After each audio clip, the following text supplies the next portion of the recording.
오늘은 신앙 공동체에 대한 이야기를 하려고 합니다. 우리가 언제부터인지 신앙생활을 개인이 하는 것으로 생각을 합니다.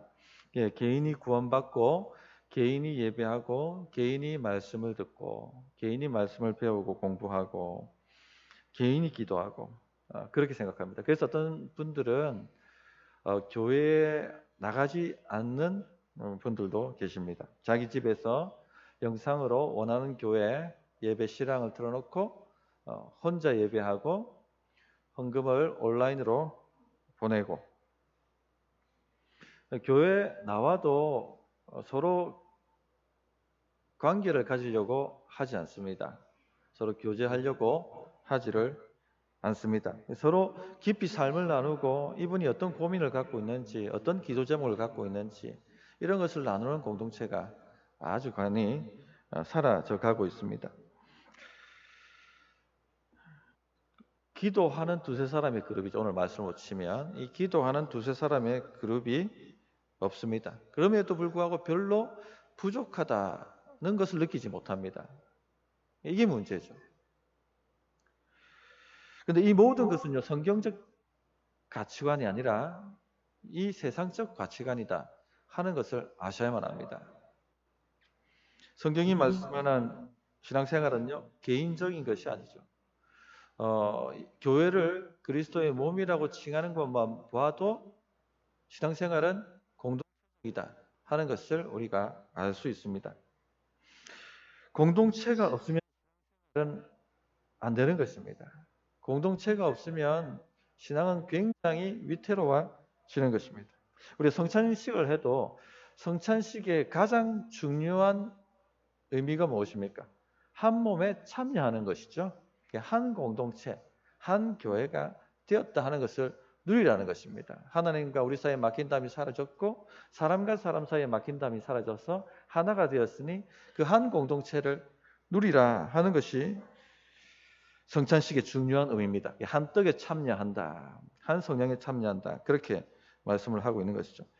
그래서 공동체가 없다면요, 공동체 없이 개인적인 신앙생활만 하고 있다면 약속하신 엄청난 많은 것들을 놓치고 있는 것입니다. 몸에 떨어져서 살 수 있는 지체가 없어요. 그런데 그렇게 살아갈 수 있는 것처럼 살고 있다면 굉장히 많은 것을 놓치고 있는 것이죠. 그래서 많은 분들이 오늘날 교회가 약화된 원인이 무엇인가? 공동체를 잃어버렸기 때문이라고 말합니다.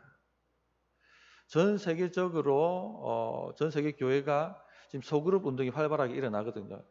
이런 소그룹 운동이 활발하게 일어나는 이유도 위기감 때문에 그렇습니다. 이렇게 살다간, 이렇게 있다간 교회가 전멸하겠다, 교회가 무너지겠다는 위기감 때문에 소그룹 운동이 일어나고 있는 것입니다. 가장 먼저 일어나는 것이 성령의 임재가 약해져 버립니다. 교회 성령의 임재가 강하게 불타올라야 되는데 교회마다 시들시들해져 있는 것이죠. 무더운 날에 화초가 완전히 풀이 죽은 것처럼 생명력이 없이, 희발이 없이 그렇게 있는 것입니다. 그러니까 무슨 영적 전쟁에 승리를 하고 어떻게 이 세상 가운데 하나님의 나라를 선포하고 이루어낼 수가 있겠습니까? 자신의 문제도 감당을 못하는 겁니다. 자신의 생존마저 감당을 못하는 것이죠. 그런데 어떻게 남을 도와주고 마귀 권세, 마귀의 요새를 파쇄할 수가 있겠습니까? 그래서 오늘 이 두세 사람의 공동체의 중요성에 대해서 좀 말씀을 드리고자 합니다. 왜 두세 사람의 공동체가 중요한가? 오늘 말씀에 빗대어 보면 왜 중요하겠습니까? 하나님의 임재 때문에 그렇습니다. 하나님의 임재. 두세 사람이 모인 곳에 하나님께서 함께 하신다라고 말씀하셨죠. 19절, 20절 한번 다시 한번 보십시오. 진실로 다시 너희에게 이르노니 너희 중에 두 사람이 땅에서 합심하여 무엇이든지 구하면 하늘에 계신 내 아버지께서 그들을 위하여 이루게 하시리라. 두세 사람이 내 이름으로 모인 곳에는 나도 그들 중에 있느니라. 우리가 이 말씀을 기도에 관한 말씀으로 알고 있지만, 합심 기도에 관한 말씀으로 알고 있지만 실제는 번증에 대한 말씀입니다. 앞 15절이 그 문맥이 시작되는 부분인데요. 형제가 범죄할 때 개인이 가서 형제를 설득시키라고 하죠. 그러나 그가 말을 듣지 않으면 두세 사람이 함께 가서 여러 증거를 제시하며 그가 죄 가운데 있다 하는 것을 고민하게 만듭니다. 그래도 듣지 않으면 교회에 알리게 되고 교회는 모여서 기도하고 그래도 그가 듣지 않으면 출교시키라 하는 이 문맥 가운데 이 말씀이 나옵니다. 그래서 이 교회가 묻고 푸는 권세를 가졌다라고 말씀을 합니다. 묶는 것은 결박시키는 것, 벌을 주는 것이죠. 권징하는 것입니다. 푸는 것은 해벌하는 것을 의미합니다. 이런 교회의 결정이 하나님의 결정이 될 것이다. 너희가 땅에서 풀면 하늘에서 풀리고 땅에서 묶으면 하늘에서 묶이게 될 것이다. 이렇게 말씀하신 것입니다. 왜 그러면 그것이 하나님의 결정이 되느냐? 두세 사람이 모인 곳에 나도 그들과 함께 있기 때문에. 두세 사람이 합심하여 기도하면 나도 하늘에서 듣기 때문에. 여기에 이제 두세 사람이 나오는 것이죠. 이 두세 사람은 교회가 모일 수 있는 가장 최소 단위입니다. 가장 작은 교회의 형태죠.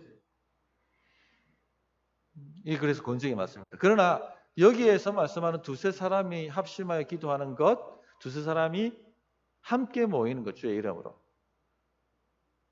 이 모임에 주의 임재가 함께 있다 하는 것은 기도의 원리, 일반 원리에도 적용이 되는 말씀입니다. 또 하나님의 공동체의 임재의 원리에도 일반적으로 적용이 되는 말씀입니다. 그래서 합심 기도라든지 기도의 주제를 이 본문을 가지고 설교를 하기도 합니다. 자, 어쨌든 오늘은 이 두세 사람의 모임, 가장 낮은 단위의 공동체 모임에 대해서 말씀을 드리고자 합니다. 자, 20절을 다시 한번 보시면 두세 사람이 내 이름으로 모인 곳에는 나도 그들 중에 있느니라 이렇게 말씀하셨습니다. 우리가 다 예수님을 만나기 원합니다. 예수님을 만나야지 인생 문제가 해결되죠. 예수님을 만나야지 우리 눈이 밝아지고 지금 우리가 경험하고 있는 이 실험하고 있는 이 문제가 본질이 뭔지 분별이 되기 시작하고 어떻게 그러면 싸워 이겨낼 수 있는지 하는 지혜를 얻고 인도하심을 받고 능력을 경험하게 됩니다. 예수님 만나면 해결되는 겁니다. 인생 문제가. 예수님 만나면 지금 실험하고 있는 문제가 해결되는 것이죠. 그래서 우리는 예수님을 만나고자 합니다. 예수님 만나 주십시오. 예수님의 기도 가운데 찾아와 주시고 예수님 기도 가운데 만나 주십시오. 주님 말씀 가운데 만나 주십시오. 이렇게 우리가 기도하고 구합니다. 자, 그러면 어떻게 예수님을 만날 수 있습니까? 예수님을 만나야지 문제가 해결되는데 어떻게 만날 수가 있죠? 주님께서 오늘 친히 보증하신 방법이 여기 나와 있습니다. 바로 예수님의 이름으로 두세 사람이 모이는 것입니다. 여기에 주님이 함께 하시겠다고 말씀하셨고 또한 그들의 기도를 듣겠다라고 말씀하셨습니다. 그래서 예수님을 만나는 가장 최고의 주님이 보증하신 방법이 주의 이름으로 두세 사람이 모이는 것입니다. 하나님을 우리는 만나기 위해서 산에 올라가야 된다 이렇게 생각하시는 분이 있습니다. 산에 올라가서 소나무 뿌리 한 개 흔들고 뽑아야지 주님을 만날 수 있다 생각합니다. 혹은 저 깊은 골방에 들어가서 말씀을 독파하고 금식하고 그래 해야지 주님을 만날 수 있다 그렇게 생각합니다. 물론 그것도 필요합니다. 그러나 주님이 보증하신 방법은 무엇입니까? 두세 사람이 주의 이름으로 모이는 것입니다. 그것이 바로 주님이 보증하신 방법입니다. 성도님들, 우리 삶에 하나님의 임재가 약하고 기도해도 뭔가 시원치 않고 뭔가 하나님이 나를 돌보시고 함께 하신다는 것이 전혀 체험되지 않고 그렇게 해서 신앙의 힘을 잃어버리고 계신 분이 계시다면 너에게 두세 사람의 공동체가 있는가를 질문해 보시기 바랍니다.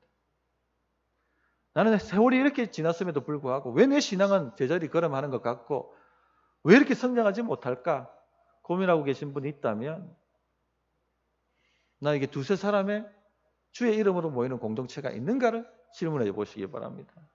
왜 나는 인생의 다음 페이지를 넘기지 못하는가?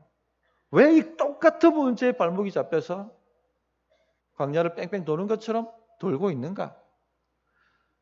그런 의문이 드신다면 나에게 주의 이름으로 모이는 두세 사람의 공동체가 있는가를 질문해 보시기 바랍니다. 없을 거예요.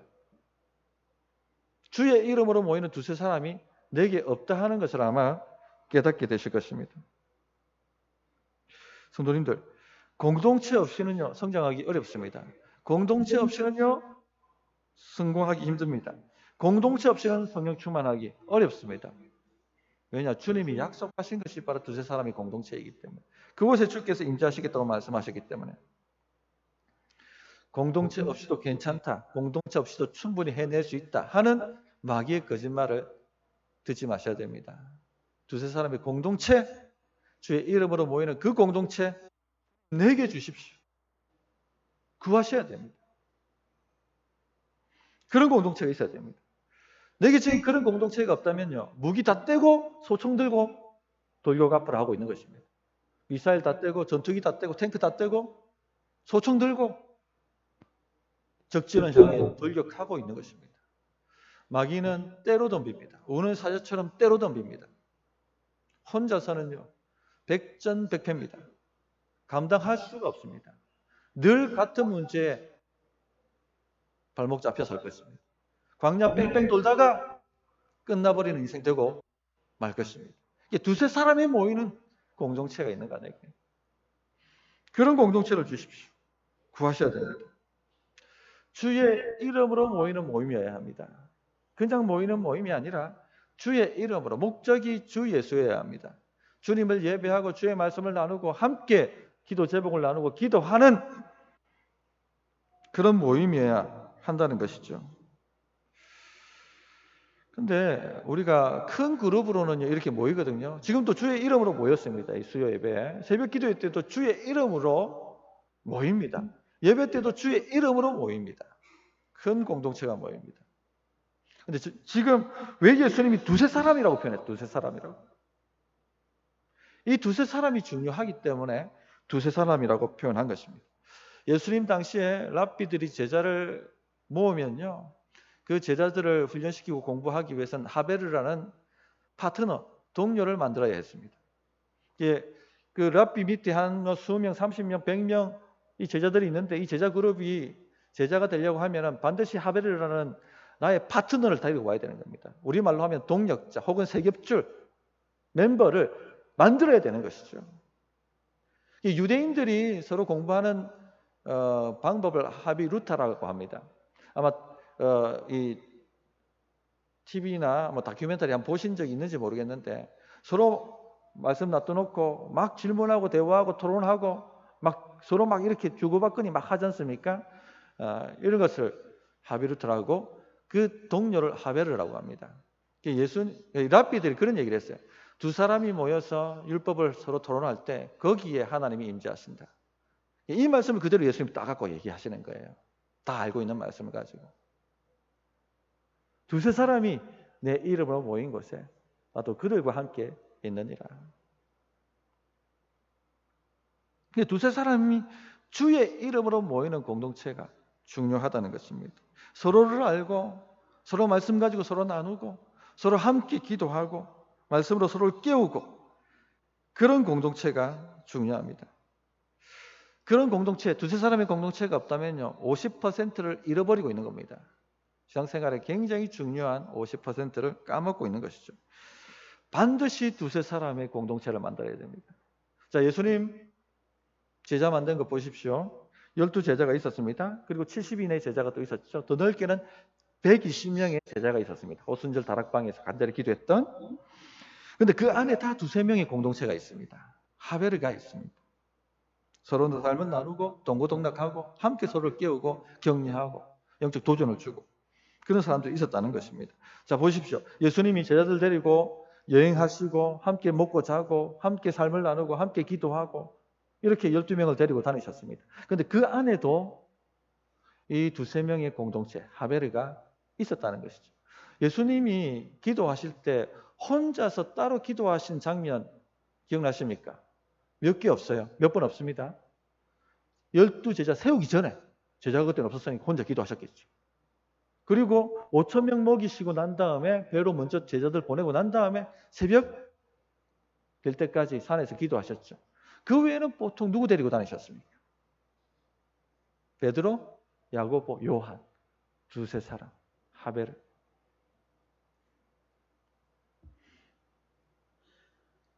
같이 기도하셨어요. 또 제자를 파송하실 때도 절대 혼자 파송하시지 않았죠. 두 사람 짝을 지었습니다. 하베르. 짝을 지어서 보내셨습니다. 공동체입니다. 공동체. 공동체가 기도하고 공동체가 전도하고 공동체가 귀신을 쫓아내고 공동체가 병든 사람을 고치고 공동체가 문제있는 사람을 회복시키고 그렇게 하나님의 나라가 가까이 왔다라고 전파하도록 보내신 것입니다. 이 두세 사람의 공동체에 파워가 있는 것이죠. 주님이 함께 하신다는 거죠. 그런데 요즘 이런 공동체를 잃어버렸습니다. 너무나도 우리가 사는 세상이 개인주의화되어 있기 때문에 혼밥이라는 얘기를 흔히 하지 않습니까? 이런 단어가 있다는 것 자체만으로도 이 사회가 어떤 지경에 놓여 있는가 하는 것을 우리에게 보여주는 것입니다. 개인주의화된 사회. 교제하지 않고 혼자 살아도 아무 부족함이 없는 세상 우리가 지금 살고 있습니다. 이런 것이 그대로 교회 안에도 들어와 있어요. 혼자 예배하고 혼자 말씀 듣고 그럭저럭 살 수 있습니다. 설교도 듣고 은혜도 받고 혼자 말씀 연구하고 혼자 찬양 부르고 어느 정도의 하나님의 임재를 경험할 수도 있습니다. 그러니까 더 이 두세 사람의 공동체 필요성을 느끼지 못하는 것 같습니다. 주께서 모이기를 피하는 어떤 사람들처럼 하지 말고 모이기를 힘쓰라고 말씀하셨을 때 그 모임은 이 두세 사람의 공동체도 포함되는 것입니다. 그런데요, 지금은요 그런 공동체가 사라졌어요. 그럭저럭 혼자서도 해낼 수 있으니까 그럭저럭 해내니까. 그러나 돌이켜보십시오. 영적 성공과 승리는 그만큼 줄어들 것입니다. 더 많이 패배해버리고 말 것입니다. 이 신앙생활 혼자 하는 것과 두세 사람이 함께 하는 것 하늘과 땅의 차이입니다. 교회 적응하는 것도 혼자 사는 건 힘듭니다. 그러나 두세 사람이 함께 하면 쉽습니다. 삼겹줄은 끊어지지 않는다 말씀하시잖아요. 기도도 마찬가지입니다. 혼자 기도하는 것과 세겹줄이 기도하는 것 차원이 다른 것이죠. 그래서 성도님들 두세 사람을 만드십시오. 이것이 신앙 비결입니다. 신앙생활은 여기서부터 하는 거예요. 예수님이 12제자를 불러 모으셨지만 그 안에도 하베르가 존재하고 있었다는 것을 꼭 기억하시기 바랍니다. 이 지적으로 영적으로 서로를 깨워주는 사람입니다. 내가 나태해지려고 하면 깨워주는 사람입니다. 도전하는 사람입니다. 내가 절망하려고 하면 정신 차리도록 깨워주는 사람입니다. 내가 염려하면 주만을 깨워주는 사람. 이런 두세 사람이 있어야 되는 것이죠. 히브리서 10장 24절에 보면 서로 돌아보아 사랑과 선행을 격려하며 라고 말씀하셨습니다. 두세 사람이 서로 격려하고 돌아보는 것입니다. 그리고 서로에게 도전을 주는 것입니다. 나태해지려고 하면 깨워주는 것입니다. 염려하고 걱정하고 있으면 기도하자. 함께 기도하자라고 깨워주는 것입니다. 전화해주고 독려해주고 그렇게 몰아붙여주는 성도님들 이런 사람이 있습니까? 지난해 세겹절 기도 끝나고 이런 하베르들이 좀 존재했습니다. 새벽 기도 나오셨어요. 한 두 그룹 정도, 두세 그룹 정도 되는 것 같았어요. 지나고 보니까 영적 성장이 있던가요? 아니면 없던가요? 있죠. 있습니다. 발전합니다. 기도의 공력이 쌓입니다. 하나님의 임재를 경험합니다. 예전 같으면 자빠졌겠지만 자빠질 수 없게 받쳐주는 두세 사람 때문에 해내는 것이죠. 새로운 차원의 삶이 열려지는 것입니다. 성도님들, 두세 사람을 만드세요. 목장 모임도 마찬가지입니다. 목장 모임 왜 하죠? 우리가 두세 사람이 모이는 모임을 만들려고 하는 겁니다. 두세 사람이 주의 이름으로 모이는 모임. 서로를 알고 서로를 위해서 기도해주고 자빠지려고 하면 깨워주고 도전하고 격려하고 힘을 내라 말하고 그런 공동체를 만들어 가기 위해서 그렇게 하는 것입니다. 두세 사람 중요합니다. 주님이 친히 보증하신 주의 임재를 만날 수 있는 방법입니다. 그래서 지금 두세 사람이 없다면 주님 제게 두세 사람을 붙여주십시오 하고 기도하셔서 올 한 해 이 하베르를 다 만들어 보시기를 바랍니다. 기도 하겠습니다. 찬양하겠습니다.